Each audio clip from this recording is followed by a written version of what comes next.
I just went and saw one of the most anticipated movies of 2024 on IMAX.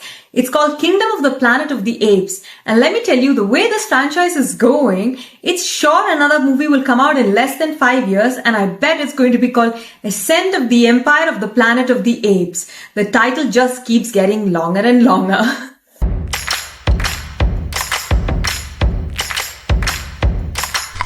The movie begins where War of the Planet of the Apes ended, Cesar has passed away and a grand funeral is conducted for him.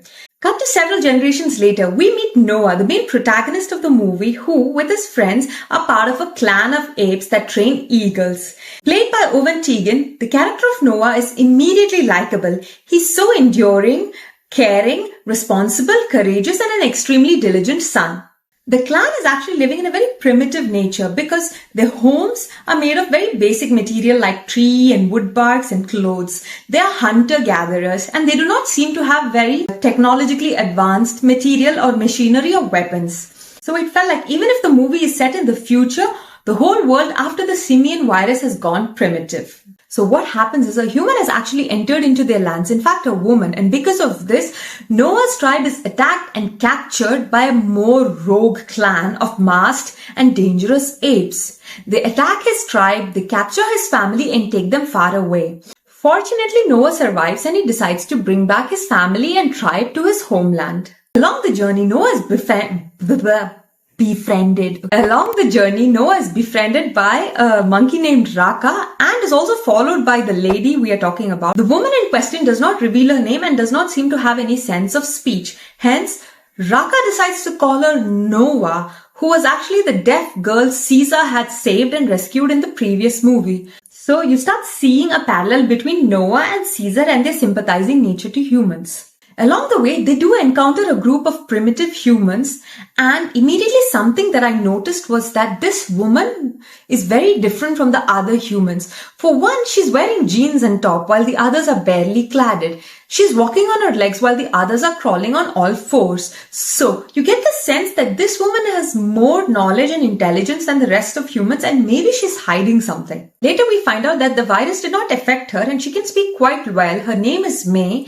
But she's holding a secret with her. She tells Noah where she can find the tribe that took over his family, and they set out on a journey. So throughout the conversation between Raka and Noah, we get to see that a couple of decades, or if not 100 years, have passed since the death of Cesar.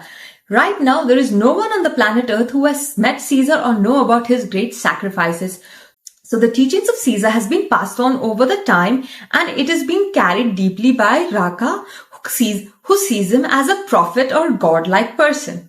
So as the journey goes along, we get to see those massive skylines taken over by nature, which kind of reminded me of the video game The Last of Us. And I kept thinking, or more specifically Last of Us 2, and I kept thinking, why is there no game for Planet of the Apes? I mean, how fantastic would it be to be an ape and to climb those skyscrapers and to swing around trees and concrete jungles, to use weapons, ride on horseback and kick some human asses. Eventually, they're caught up by this rogue clan and they're taken to the kingdom of Proximus Caesar, who is actually settled near a human bunker/silo. King Proximus is a formidable villain, and the actor Kevin has done an amazing job of acting and talking like a king using motion pictures.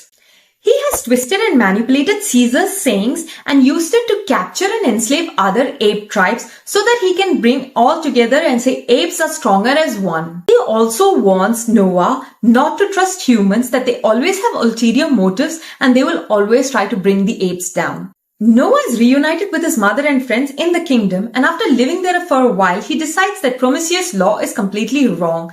He confronts May and finds out exactly what she's looking for in this bunker, and this is when we get to know what May's ulterior motive was. Eventually they enter the bunker and a huge confrontation happens with Proximus, which is the only bit of action that was in the movie. Noah finally learns his father's bird song and is able to rise as the leader of his tribe while defeating Proximus. Time and time again, through May, we're shown that humans cannot be trusted, and when the hour of need comes, they will always selfishly choose themselves above other beings. I feel like May is going to be set up as the supervillain of the franchise, and this movie is like a small seed blossoming about the frenemy between Noah and May. Was this a great sequel to War of Planet of the Apes?